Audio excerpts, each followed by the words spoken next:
I bought every Lego candy product on Amazon ever. Bruh. From Lego candy bricks to gummy bricks to suckers like you. I bought it all, and now the treasury is suffering. Starting with a candy haunted house made with edible Lego themed gummy. Wow. Are those orange skulls? Yeah, okay. They kind of look more like aliens than skulls, to be honest. I'm really interested to see how this will look when I try building it. I got this off Amazon. I was just sitting down, browsing the web, minding my own business as usual. That's when I came across this eye candy. By the looks of it, it might just be the world's most haunted house ever. Scary stuff. I saw it, I liked it, so I bought it. You know how it goes. I didn't look too much into it or think about it too much at the time, but maybe I should have because some of these reviews have got me worried. Not what I was hoping for, but still good. Love playing with my food. 5 stars. Oh wait, it looks like they got this for free. I know a scam when I see one. Make sure you watch until the end, cause I'll be making cursed Lego minifigure popsicles. I've always wanted to do this. Yeah. And also freeze drying every single delectable candy morsel I unbox today. And doing one giant, nasty, mind-boggling taste test later on. I can't. Oh, I can't. I'm gonna go. I wanna go now. I just can't watch this. Lately, I've been cooking up tons of Lego candy. I made tiny and giant Lego candy minifigures. I also made some giant gummy Lego bricks, all from scratch. I even took things a step too far and dipped Lego minifigures in 100 layers of extremely sour candy. I have other video ideas, I just haven't seen anyone making these kinds of videos, and you guys are loving them so much, so I'm just here trying to satisfy your Lego candy needs. You're welcome. While I'm unboxing these delectable Lego delicacies, keep an eye out for these gummy Lego minifigures that are hidden somewhere throughout this video. But first, let's focus on this haunted house. It's more so meant for Halloween, so I'm a little late to the party. But actually, it kinda reminds me of a gingerbread house with spooky vibes. Gingerbread houses can be kinda messy to make. Usually they're an absolute disaster, so maybe they're onto something with these Lego gummy gingerbread houses. Oh my god! Nailed it! These smell really bad. I do? No, these do. These gummies. I was gonna say. Smell. Here. Smell it. Oh, it does smell like something. It's Smells like plastic, right? Something that's gone bad, no? Yeah, so far it's a smash. For each one of these Lego candies I'll be reviewing today, I'll be rating them as either pass or smash. Pass as in they're god-tier Lego candy bricks, or close to it. And smash, as in I hate them so much I'd rather smash them, burn them, or flush them down the toilet. Wow, look at this. Yeah, come look at my house. Make sure you like and subscribe. Oh, this is nice.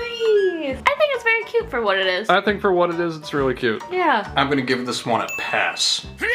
I bet these candies would taste even better if they were freeze-dried, or at least I think so. I've never actually eaten anything freeze-dried before, but I'm very curious how these would taste. So I started feverishly searching online for a freeze dryer. Turns out, the smallest freeze dryers start at less than $2,400. Someone online thinks it's a sound investment, but I have to disagree. They also claim that to make freeze-dried candy at home, you must use a dedicated freeze dryer. But actually, upon further research, I have concluded I can probably freeze-dry candy at home without a machine. It involves dry ice and a cooler, so first I gotta go gather my resources. I need a cooler small enough to fit into my freezer, which is really small.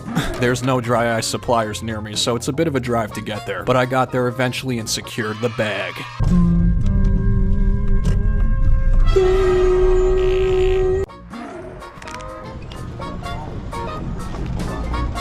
Wow. A few moments later. I'm basically trying to freeze dry this candy using dry ice. In the machine freezer, dried candies look pretty cool, so I wonder what it'll look like using this more primitive dry ice method. We'll just have to wait and see. While that's freezing down, I'm gonna unbox a whole lot more Lego candy from Amazon. This brand, Amos, Famous Amos, looks like they have quite a few buildable Lego gummy options. Maybe that's their area of expertise. That's what it's looking like. I accidentally ordered a lot more of these than I intended to, so hopefully they taste good. I don't know, they put some like kind of wet thing on them that's nasty. I don't know, so maybe so they don't stick together. Ugh, nasty. Gross. They gave me a lot of ideas, lots of options of what to build. A duck, a giraffe, an elephant straight from the streets of India, and also this animal, which I'm not sure what it's supposed to be. Get little gonna cry. What are you making, a snake? Crocodile. Oh, crocodile. It's just like falling apart. Are you not like, I am following the directions. They don't lock in. They don't. No. Maybe you have to like. They wiggle trust them me. They don't. together. They don't lock in. There's my alligator. Oh no. Smash. Can I try to build an alligator? 70 years later. It doesn't really look like an alligator, but this is what was in the picture. I think it looks like an alligator. Oh, okay, well, good. I think it looks really good. Mine just like fell apart, but yours looks great. I'm gonna try the apple first. I think it's apple juice. Alright. The flavor is a little better on these. Let me try the blueberry. Yeah. I think what would take these gummies to the next level is if they were sour gummies. So I pulled out my secret ingredient, malic acid. This is the stuff that actually makes sour candy sour. It's kinda like citric acid. Usually I add malic acid inside the gummy when I'm cooking it, but obviously it's too late for that. So instead I'm coating the outside of the gummy with the malic acid. I don't know if this is gonna be an improvement or not, but we're about to find out. These look a lot more like candy now that I put the sour stuff on them. Just eat it. Next up, the deformed sour gummy building blocks that I accidentally ordered. These are the really concerning ones. They aren't even Lego, they're fake Lego, Flago. Like, what were they even trying to do with these? Like, what even is this? They're not even trying to pretend to be Lego. But since I bought them, I'm gonna try building with them. Get my money's worth, I guess. Maybe I'll do a giveaway with these deformed ones. If that excites you, let me know in the comments and I'll happily send some your way. The more I build with them, the more I appreciate them. I mean, just look at this. This is a pass. I ordered some Lego lollipops, aka building block suckers, aka bricks on sticks. I can't wait to get my hands on these. Speaking of which, they're here right now.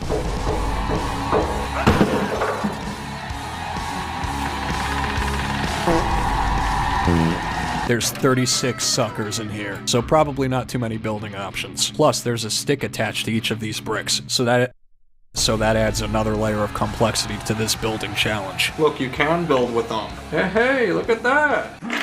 That was a bit of a letdown, but I know this next Lego candy product will knock your socks off. I'm only so confident because I've already bought these Lego candy bricks before. These are my absolute favorite Lego candy bricks. They're stackable, which is great, because a lot of the Lego candy bricks I made myself are not stackable. They stack, they taste really good, they're cool. There's not a whole lot of Lego candy options on Amazon. There are a few Lego minifigure molds and Lego brick molds, all of which I've already purchased. There's also doubles of a lot of things, so like the same candy bricks basically just packaged slightly different in different listings. I tried to avoid those, but I did purchase these bricks, which are basically the same exact bricks as the ones I was just working with, except this time they're packaged individually, which gives them points for portability. It smells like a mixture of like pee and like... I'm not eating these, no way. It's funny how they smell so weird because it looks like their packaging was made in the same factory as Churu. Auntie Annie's Fruit Snacks, made with real fruit juice. I have high hopes for these. Get ready to be amazed. My master build. Ooh. Oh wow. You don't even need teeth to eat these.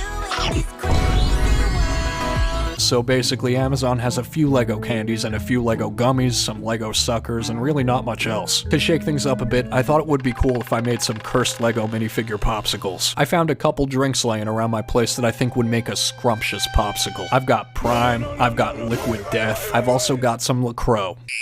Guava juice flavored, of course, which in my opinion is the best one. What else? What else? Some leftover Starbucks, which realistically I'm not gonna finish at this point. And I'll throw in some milk as well. Sure, why not? Yeah, that worked. Okay. Hey! I think we're onto something.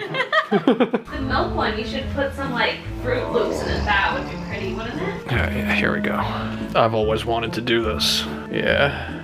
There we go. Alright. There we go.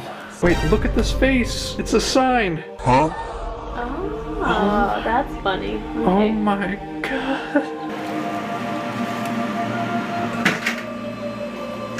Anything like that, feel free to enlighten me. Your guys' advice has really helped me so far, except for that sponge recommendation. That was a mistake. I know who you are. One of the wings might be slightly higher than the other. Not sure. Too late now. Celine's a pretty simple looking chicken. Like many chickens, she's got a red comb up top. It's hard to get some of the additions to stick on, so I'm using Fabri-Kot glue to help me out. I don't know if it's cheating or if I just invented it. I'm sure someone will let me know in the comments. I mean, this is technically fabric, right? So I should be able to use the fabric glue to help things stick to the fabric, right? It is what it is. Some of the glue was being an eyesore, so I do my best to try to conceal that. She has the same eyes as every other Squishmallow. The only thing that sets her apart is her beak. I like needle felting Squishmallows. I think they're pretty simple for the most part. Pretty beginner friendly, so it's a good place to start. Alright.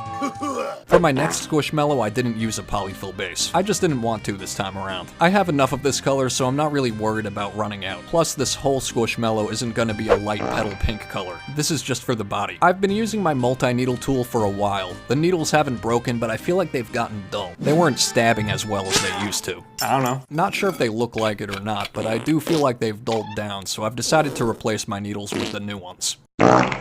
Of course, I'm gonna save the old needles too, just in case there's a disaster and all my needles break. That would be tragic.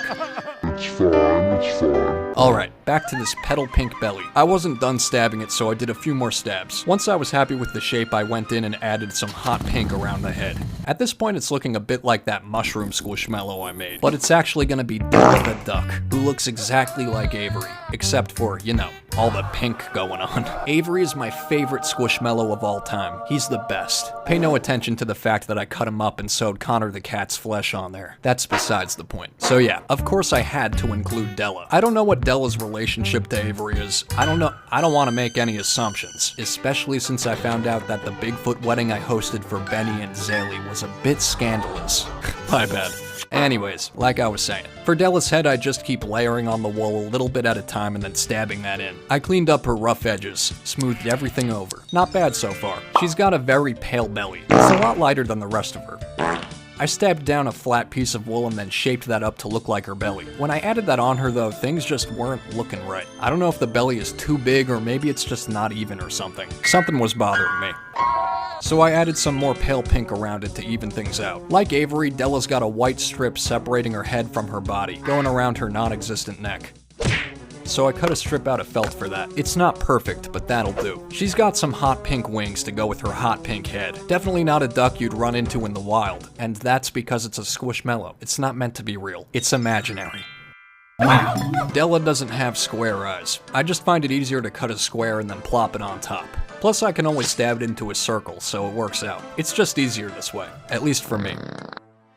I kinda did the same thing with her beak, just kinda stabbed it into the shape I want. I didn't even try the pupil with felt or wool. That's just way too tiny. I can't even attempt that. No.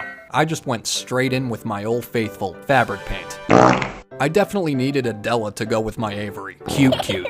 She's a little on the hefty side compared to her boyfriend. So that's that. Like I said, Squishmallows come in all different shapes and sizes. Della just happens to be the biggest of the bunch. And I like that. Moving on. Next up is Santino the platypus. I love platypuses. I find them to be very cute in a mutated duck beaver kind of way.